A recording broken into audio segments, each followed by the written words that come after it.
Now at 6, we are tracking more storms expected this weekend and heat on the way. The WNBA All-Star Game is finally here. Indy is ready, and so are we. Yeah, and we got some new rules that are going to be implemented in this game. Should be a lot of fun. We're going to have a preview coming up in sports. Plus fun for fans. We're taking you live inside the convention center where crowds are enjoying tons of festivities tonight. Live from Indy, you're watching 13 News.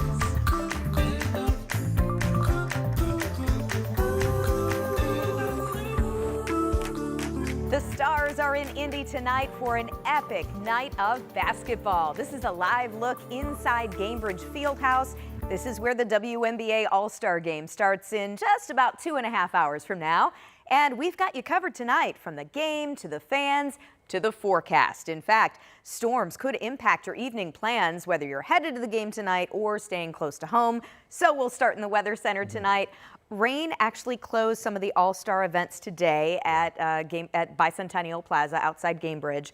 So what are we thinking for this evening? We knew that we were going to see several clusters of these storms move through. The first one that moved through dumped a lot of rain. Now we're getting a break, which is some good news. Yeah. We do expect more storms through this evening and even into tomorrow. Here's what it looked like over the last 6 hours. We had some of those heavy downpours, and many of you received some pretty heavy rain, had some minor flooding here and there. This is what we're expecting, at least this break, to be with us for the next maybe couple of hours or so, but there may be some rebuilding of some of those storms once we get later into this evening. Now look at some of the rainfall totals. Once you get into that yellow shading, that's where we're looking at some of the rainfall totals as high as 2 inches, especially maybe just to the west of maybe Lebanon. Saw some of the heaviest rain that we were looking at. As we look to what's happening right now, the storms have moved on. Still a couple of aerial flood advisories that will likely be winding down. Still watch for some of the ponding on some of the roadways that may still be lingering here, as well as some of the kind of overflowing creeks here and there until things have a chance to subside. Now, it is possible we could see a rebuilding of some of those storms, but the severe threat has diminished. Earlier in the day, we had some of this slight risk, this level 2 yellow severe threat in place. Now that things have quieted down a bit, that threat has diminished, but it's not gone completely.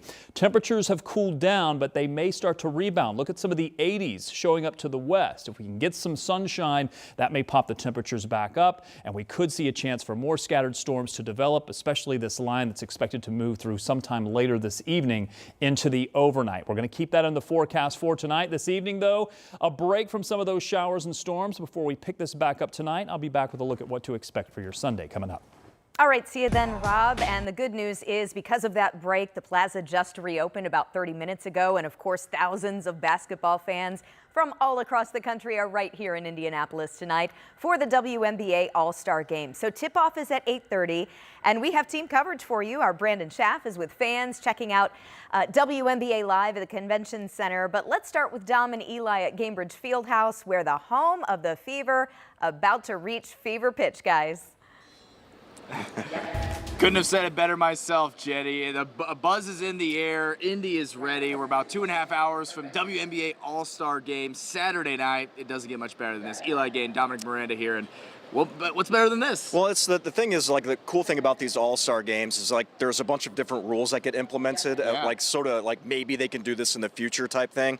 I don't think that's really going to be the case. I think they're going to try to keep the game going a little bit fast, I guess. You a can little see them paced getting out ready here, right? here a little bit. Yeah, so some of the new rules that are going to be implemented into this one, the one that stood out to me best was the live substitutions. So, like, if you're watching hockey, the offensive team can have a substitute player while they're on the floor. So that was pretty cool. Also, some other things. There's a 20-second shot clock violation instead of 24. There's also going to be 4 areas on the floor on each side that are worth a 4-point shot, which they're like, what, 28 feet away or something like that. So a little bit further than your standard 3-point shot. We're actually looking at them on the floor. I didn't even see those earlier. The blue stuff there, the little blue logos for AT&T. But yeah, just kind of cool stuff like that to kind of keep everyone involved. No doubt about it. Team Clark, Team Collier, those are the two teams squaring off. Obviously, Caitlin Clark not partaking tonight. Disappointing for many, but she's going to be coaching. Coach C, Aaliyah Boston, and Kelsey Mitchell called her. Kelsey Mitchell and Aaliyah Boston in the starting lineup for Team Clark tonight, so that's very exciting. Fever fans are going to get exactly what they came to see. And We caught up with Aaliyah Boston yesterday on just the rule changes, how the game is going to be a little faster with those live ball substitutions, with the shortened shot clock, with no free throws in this game. That's right, yeah. You get automatic 2 points if you're fouling a shooting shot, or shooting foul, I should say. But she's excited for the rule changes and just excited and honored to be an All-Star yet again. I know, saving my breath right now. I think it's gonna be great though. I think the 4-point shot and obviously no free throws kind of just makes the game fun, and you just get up and down and play. I feel like the entire season, like, teams like to play fast anyways, and so now you have all-stars on both sides just competing and running up and down that floor. It's special. I think it's just always a blessing. Like, I never take this moment for granted, being an all-star. I just think it's like surreal. I feel like from my first All-Star nod to now, it's like every single time, it's just an exciting experience when you get to hear that you're named an All-Star. Yeah, so very cool for Aaliyah Boston and Kelsey Mitchell. And of course, Caitlin, as you mentioned, will be on the sidelines, heavily involved with the game, that you can imagine. So we're still about 2.5 hours from tip-off, and I think probably within, the next 20 minutes or so, players are going to start making their way through the orange carpet. So their stars are about ready to fill the building here. It's always exciting just to see how excited the players are, the fans are. Aaliyah Boston, a 3-time All-Star. Kelsey Mitchell almost won MVP a year ago in Phoenix. What a performance she had in the All-Star game. And Coach Caitlin Clark going to draw up some plays for her teammates. Eli and I will be back with you a little bit later on in the show. The lights just went off, but they'll be bright tonight here at Gamebridge Fieldhouse for the WNBA All-Star Game. For now, we're going to send it out to Brandon. Brandon, what you got for us?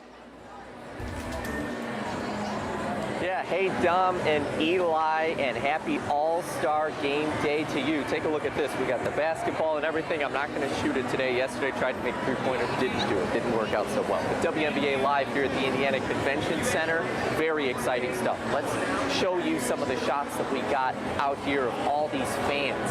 This area filled with activities for all ages. There's kids shooting hoops, plenty of merch to shop for, and even WNBA players. One of the stages had Connecticut Sun player Marina Mabry, who was talking to fans, eager to hear from a pro player.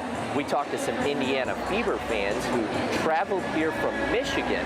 They'll be at the game tonight and wanted to check out the activities here during the day. Well, they told me what they took away from Mabry's talk with the crowd, and I also spoke with her about what it means to have young girls look up to her as a WNBA player.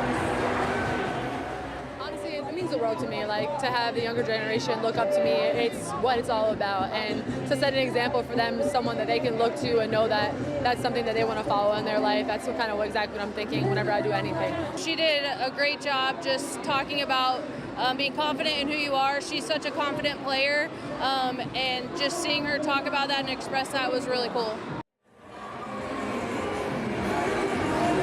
And back out here at the convention center, just take a look at how jam-packed this whole area was just earlier today on this court. There were people playing basketball, playing for trophies, and for tickets to get to the All-Star Game. Super exciting stuff. Well, Young, who we spoke with from Michigan, she said that she's been going to those Fever games since she was a kid. She's excited to go to the game tonight, really excited to see just how much the WNBA has grown over time as she's been continuing to go to those games. Really cool stuff. We're looking forward to all the festivities tonight, but that's it for me here at the Convention Center. Now, we'll send it to Jenny. All right, Brandon, thanks so much. So great to see everybody enjoying all the festivities and embracing the game. Thanks, Brandon. You know, while you're waiting to watch the game tonight, be sure to head over to WTHR+. That's where you can watch Dom's one-on-one conversations with all 3 Fever All-Stars. Just download the app on your TV to watch right now. It is free. Also happening now, the Indiana Black Expo Summer Celebration. The health fair is open until 9 o'clock tonight at the Indiana Convention Center, and it'll reopen at noon tomorrow before closing at 7. You can check out all the IBE events this weekend, like tomorrow's Gospel Explosion, at WTHR.com/SceneOn13. Still ahead tonight, moved out of Indiana, where the man convicted of killing 2 young girls in Delphi is now being held. Rob? Well, the severe threat has gone down a bit, but we still have more rain and storms in the forecast for tonight, including more heavy rain, which could lead to flooding. I'll talk about what to expect.